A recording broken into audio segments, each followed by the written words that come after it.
Straight ahead at 5, how threats to federal funding have put researchers at the UW in limbo and their vitally important research on hold. An update on a man with Wisconsin ties lost for days in a massive Puerto Rican rainforest. And how black lawmakers in Wisconsin are connecting communities of color across the state with members of the state legislature. You're watching News 3 now at 5. And it is set to be a warmer weekend with southern Wisconsin reaching the 50s tomorrow. But along with that warmth is going to come some high winds. Meteorologist Jacob Montesano is on the weather patio with the forecast. Jacob? Yeah, the winds will be the big story for tomorrow, leading to those very mild temperatures. But the good news is that, at least right now, we're seeing sunshine and the winds are calming down for the evening. Here's a live look at Platteville. You can see barely a cloud in the sky, and that has been the big difference from today and yesterday, other than the fact that we didn't see any rain today. But yesterday was cloudy, today sunny, but temperatures pretty similar both days. Right now, we are still in the middle 40s, high temperatures just about the exact same level that we were yesterday. Highs are near 50, though, for southwestern Wisconsin. Now, as we take a look at the winds, they are calming down a little bit, and they are expected to get calmer throughout the evening, but then pick back up for tomorrow, where we do have a wind advisory in effect. So this evening, not going to be too bad wind-wise, and temperatures will be fairly comfortable, all things considered. We'll have temperatures dropping into the middle and upper 30s for the evening, and then actually warming up as those winds pick up, because the winds will at first be out of the southwest, which will bring in some warmer temperatures. So morning lows will be around 40 for southern Wisconsin, but it is going to be windy. And I'll talk more detail about that wind coming up a little bit later. All right, Jacob, thank you. Federal rulings this week have been back and forth on the National Institutes of Health's ability to award funding and review grants. Armand Rahman spoke to biochemists right here at UW-Madison who say it's having real effects right now on their staffing and also their research. Biochemists here at the University of Wisconsin-Madison tell me that the uncertain future of their funding for the National Institutes of Health is plunging their life-saving work into uncertainty. It's been impossible to predict, and it's also impossible to plan for the future. Aaron Hoskins and his small lab work on gene expression, making sense of what we may find senseless, and finding solutions. Diseases like spinal muscular atrophy, all the way to things that could go wrong with potatoes becoming infected with blight. Most recently, they published a paper on the therapeutic effects of drugs that treat spinal muscular atrophy. Without taking these drugs, these children who are born with SMA would either be very severely handicapped or potentially they would have died. But now he's looking for answers that can't be found in a test tube. His current NIH grant ends April 30th, and he's waiting on an advisory council to renew it in May. Whether or not that can actually happen due to a lot of uncertainties surrounding the NIH and their ability to hold meetings that can actually authorize funding. 75% of his lab's budget comes from NIH, broken down into direct costs like graduate students, lab staff, and experiments, and indirect costs like safety, budget management, and regulatory oversight. And they pay for other things like keeping the lights on. And more than just the grants are in jeopardy. I've already had to turn down several students, both high school students and current UW undergraduates who wanted to work in my lab over the summer. And if this position, scenario persists, then that may mean that people will have to be let go from my laboratory. He says that gap in experienced workers could take generations to make up. This is stopping progress, which is making Wisconsin and the United States overall less competitive globally. But with even NIH workers he talked to in the dark, all he can do is remain optimistic. It's really heartbreaking. We're doing science for others. Reporting in Madison, Armand Rahman at News 3 Now. Well, last year, half of UW-Madison's research contributions came from agencies like NIH, the National Science Foundation, also the Defense Department. A Madison firefighters rescued a dog after it fell through the ice on Lake Mendota. It happened yesterday evening. First responders were called to B.B. Clark Beach. The dog's owner says she was throwing a ball with her dog when it skipped over some rocks and rolled onto the ice, and you guessed it, the pet chased the ball and unfortunately broke through the ice. A firefighter put on a dry suit and was able to rescue the pooch.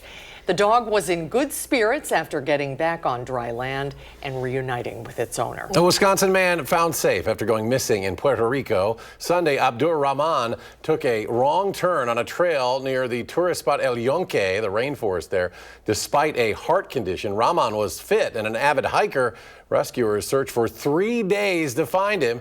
With the family's hope waning, they finally heard a hopeful message on the rescue radio. He said, yes, he is alive. I jump like a little baby and hug him like a piggy bank hug with a police officer. The first his word was, I'm hungry. Now, his family says Rahman was found hungry, but otherwise in good condition. The measles outbreak in Texas is growing. An unvaccinated child has died. It's the first measles death in the U.S. since 2015.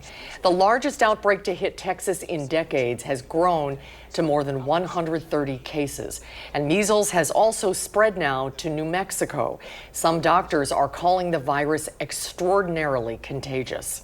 In addition to it being very infectious, it has a long incubation period. What do you mean? So when you if you were to get infected, it would take 10 to 14 days for it to actually get sick. During that time, you could travel all over the place. And spread it. And spread it to an airport, to a store, feeling fine. Measles symptoms include a high fever, cough, watery eyes, and a red body rash. Doctors stress the measles vaccine, given in 2 doses, is 97% effective against the virus. Well, during this Black History Month, doctors are bringing awareness to peripheral artery disease, a condition that involves the buildup of plaque in the legs, and it affects Black Americans more than white Americans. According to the Society of Vascular Surgery, fewer than 2% of vascular surgeons are Black doctors. They say the lack of representation combined with history of a mistrust of doctors can have a big impact. I'll often walk into the room when there is a Black patient. You can kind of see their body relax a little bit. And this is not to say that white doctors can't form that type of relationship, but sometimes it can be just a little bit easier to get to that kind of trusting relationship. Other risk factors for peripheral artery disease include old age, diabetes, smoking, high blood pressure, also high cholesterol. The Wisconsin Legislative Black Caucus is hosting Black Advocacy Day right now. The day is meant to give community leaders and the public a chance to grow and connect with legislators. Our Tanisha Shaw is live there right now. And Tanisha, one of the big events is a festival. Hi, Susan and Eric. As you can hear, One City School is really bringing in this festival. The festival honestly ended about an hour ago, but right now they're mixing, mingling, and getting ready for a governor's reception that will take place in about an hour. So just listen to this for a little bit. Makes you want to dance. But again, this is Black Advocacy Day, and I'm here at the Madison Concourse Hotel. This is hosted by the Wisconsin Legislative Black Caucus, excuse me. And this event is giving organizations and community members like the NAACP, the Urban League, Divine Nine, and others opportunity to connect with their local legislators. The one key thing I want attendees to take out of today is that they receive the information they need to build, to empower, and to take action. The Wisconsin Legislative Black Caucus is celebrating Black History Month with its annual Black Advocacy Day. This is something that I really do think is necessary for a time such as this. And folks that see the signs will understand that. And so this is, again, just the beginning. It's not the start end of something, but the beginning of something greater. The event honors the past and plans for the future, discussing issues like education, housing, and health through panels, presentations, and a festival. As they go back to their communities, they know that people have done good things for and that goodness needs to continue through their everyday habits, and that much is expected of our representatives and the people, the leaders of our community. Senator Dora Drake is the chair of this event. She said they were always going to celebrate Black Advocacy Day with or without the president's proclamation. It will not change now and not ever. And let me tell you, Black history has always been American history, first and foremost. We don't need a proclamation from President Trump to state when we're celebrating history, because we've been doing it. We celebrate the accomplishments of African Americans throughout the year, and what's more than just civil rights movements and things that we're fighting for. There's been successes as well. We have innovators, we have stockbrokers that are doing amazing things in the marketplace and in politics today. And it's tough to see from right here, but back there you can see legislators are dancing with the kids from One City School. And literally, I just want to shout them out because this music has been fantastic. As you can see, it made me dance. About a week ago, I said I don't even dance on camera, but these kids, they're making me want to dance. But at the end of the night, this is going to close with a reception hosted by Governor Tony Evers, so everybody will be able to connect with the governor as well. I have some more dancing to do, Eric and Susan, so I'm going to bring it back to you in studio. All right, we'll let you get back to it, Tanisha. Have fun. Speaking of One City Schools, they are delaying the launch of their high school program. The board of directors says the delay is based on its current 8th grade enrollment, facility readiness, and uncertainty around funding from the federal level. In the meantime, the One City Preparatory Academy will limit its enrollment to 6th through 8th grade. Its high school program would not launch until at least next year, the 2026-27 school year. Dane County Executive Melissa Agard announces plans to update the Alliant Energy Center and the Dane County Regional Airport. $300 million will be used to improve the Alliant Center, along with the Veterans Memorial Coliseum. Work could begin as early as next year and wrap up by 2028. Agard would also like the Dane County Regional Airport to receive an international designation. That would allow air carriers to provide foreign flights to and from Dane County. Well, when we come back on News 3 Now at 5, tariffs against Canada and Mexico go into effect next week. And working towards peace in Ukraine, the meeting between Britain's Prime Minister and President Trump at the White House today. That's next. And yet another rough day on Wall Street. The Nasdaq logs its worst day in more than a month, down 531 points. The Dow loses more than 193. S&P falls 94.5. We'll be right back.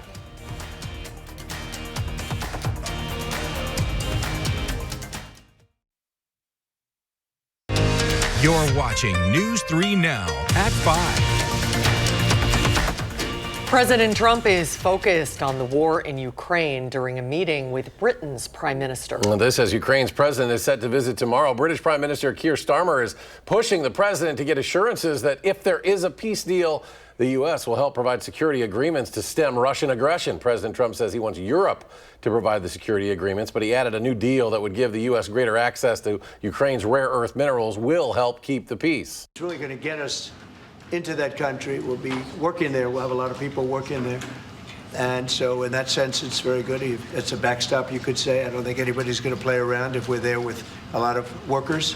Ukraine's foreign ministry said Ukraine must keep all of its land as part of any peace deal. USAID workers cleared out their workspaces today as the agency is being dismantled. While USAID has been a key target for President Trump's downsizing, the administration is giving all government agencies 2 weeks to submit plans for reorganization and prepare for what it calls large-scale reduction in force or mass layoffs. Elon Musk, the Department of Government Efficiency's top advisor, has not put a number on those coming layoffs. To keep everyone who is doing a job that is essential and doing that job well. These are critical positions, and they're not just wasteful positions. In a legal win for the Trump administration, Chief Justice John Roberts paused a lower court's midnight deadline for the State Department and USAID to pay $2 billion in foreign assistance for projects already completed. President Trump plans to impose tariffs on Canada and Mexico on Tuesday. In a televised press conference today, Canada's Prime Minister Justin Trudeau promised an immediate and strong response if they are imposed. Canada is not the source of problems for the United States. We will continue to do that work and do everything necessary to avoid these tariffs coming in. But in addition to the tariffs on Canada and Mexico, the Trump administration is planning on doubling the 10% tariff on Chinese imports. The Vatican said Pope Francis's condition is improving, but his prognosis is still unclear for now. Doctors will need more days of clinical stability to give a prognosis. The medical update on the pontiff described his condition as, quote, complex rather than critical. He continued to receive oxygen therapy today and had no visitors. Well, it's set to be a windy start to the weekend. But the warmth will stick around the coming days. Meteorologist Jacob Madison has the full story. Yeah, as we take a look at the three things you need to know, wind gusts could get up to around 45 to 50 miles per hour, bringing in warm temperatures for tomorrow, but then the winds will shift and that will create cooler temperatures over the weekend. However, temperatures will be close to average, so they're not going to be nearly as cold as they were last week. And then by the time we get to next week, we're going to see a very good chance of some rainfall. So taking a look at the wind advisory, it is in effect for everyone from noon to 6 p.m. tomorrow. So let's take a look at those wind gusts. They are going to calm down during the evening, so it's not going to be too bad over the next couple of hours. But once we get to the morning, we'll start to see those winds pick up. Wind gusts will be around 30 miles per hour to start the day. And then when we get to the afternoon, winds are going to be howling. 50-mile-per-hour wind gusts are possible at times, and it's still going to be windy as we head into the evening. Now, it won't be quite as bad for the evening, but also by the evening, the winds will be out of the northwest, which will start to cool the temperatures down for the weekend. Now, speaking of the weekend, we'll start out a little bit breezy for Saturday, but throughout the day, the winds will get better. And then by Saturday night and Sunday, the winds will be a lot calmer. Now, taking a look at the temperature forecast, again, the winds are really going to be dictating these temperatures. They'll be out of the west tomorrow, which will bring in some warmer air. Highs will be in the lower 50s for parts of the region, 40s at least for everybody. We also will see partly to mostly cloudy skies, but then we'll see more sunshine over the weekend, but cooler temperatures. Now, again, it will start out a little bit breezy Saturday. The winds will calm down throughout the day. By Sunday, we are going to see temperatures better than Saturday, and the winds will be a lot calmer by then, so that 38 may feel a bit warmer when the sun is shining.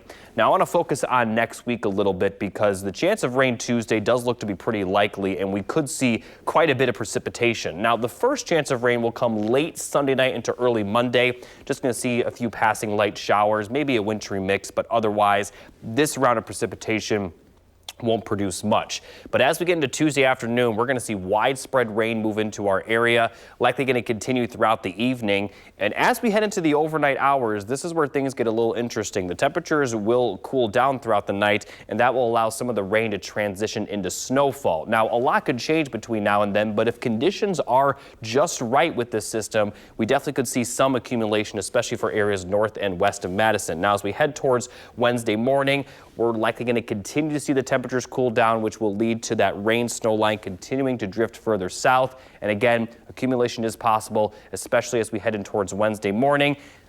Again, a lot can still change between now and then, though. So that is why, I'm showing you the current forecast, but this could easily shift off to the north, bringing us mostly rain, or it also could shift to the south of us. And in that case, we won't see quite as much of a wintry mess because the heaviest snow always does occur usually right near that rain snow line. Now, as we get into Wednesday night, the system will clear out. But before then, it will likely bring a lot of precipitation at the very least. Snow accumulation, though, is still pretty uncertain at this time. Temperatures will also warm up for Monday and Tuesday before cooling down with that system. It will be windy on Wednesday, and then the temperatures for the rest of next week look to be pretty steady until we get to the following Sunday, where we could see highs back near 50. Jacob, thank you. And next at 5, remembering a Hollywood icon, the life and career of Gene Hackman. Stay with us.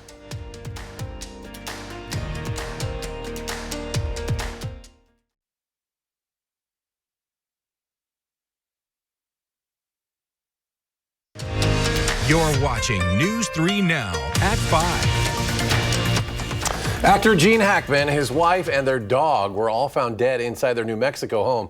Gene Hackman was 95 years old. His work in film and stage spanned more than 5 decades. Michael George looks back at his long, colorful career. Whatever you do, don't sell that cow. Gene Hackman rose to stardom in the 1967 film Bonnie and Clyde, a role which would earn him the first of 5 Academy Award nominations. He went on to bring home 2 Oscars for Best Actor in The French Connection in 1972, and then 2 decades later, see what kind of books Mr. Beauchamp is packing here, for Best Supporting Actor in Unforgiven, both roles bringing critical acclaim. Hackman was born in San Bernardino, California in 1930. During the Great Depression, his father abandoned his family when he was 13. Hackman dropped out of high school to join the Marines at just 16 years old, lying about his age to enlist. After being discharged, he studied journalism and television production on the GI Bill. Hackman got his acting start at the Pasadena Playhouse in California in the 50s, with humble parts like Town Citizen and First Mover. Just one thing. How did you beat him? He was a versatile actor, mastering the role of Superman's arch nemesis, Lex Luthor, in the 80s film saga. I think I've been very lucky that I've been offered quite a good variety of things to do. And Hackman played a president, military leaders, and then a nuclear submarine captain in Crimson Tide. He was also a coach with a checkered past in the classic film Hoosiers. I don't care what the scoreboard says at the end of the game. In my book, we're going to be winners. He says he was drawn to struggling characters. for me, that's the most exciting, is to have dialogue with somebody while you're in peril or while you're conflicted. Oh, God. He showed his comedic side in The Birdcage and The Royal Tenenbaums. Didn't seem believable to me. Off-screen, he raced cars, competing in Long Beach and Daytona. He was an avid diver, which inspired his first novel. Several other successful books followed. He married twice and had 3 children. Come on. Hackman retired from acting in 2004 after a career that spanned 5 decades, appearing in 79 movies. Michael George, CBS News, New York. The Santa Fe County Sheriff's Office says they do not suspect foul play in the deaths, though there is an open investigation. We'll get a final check on the weather after a short break.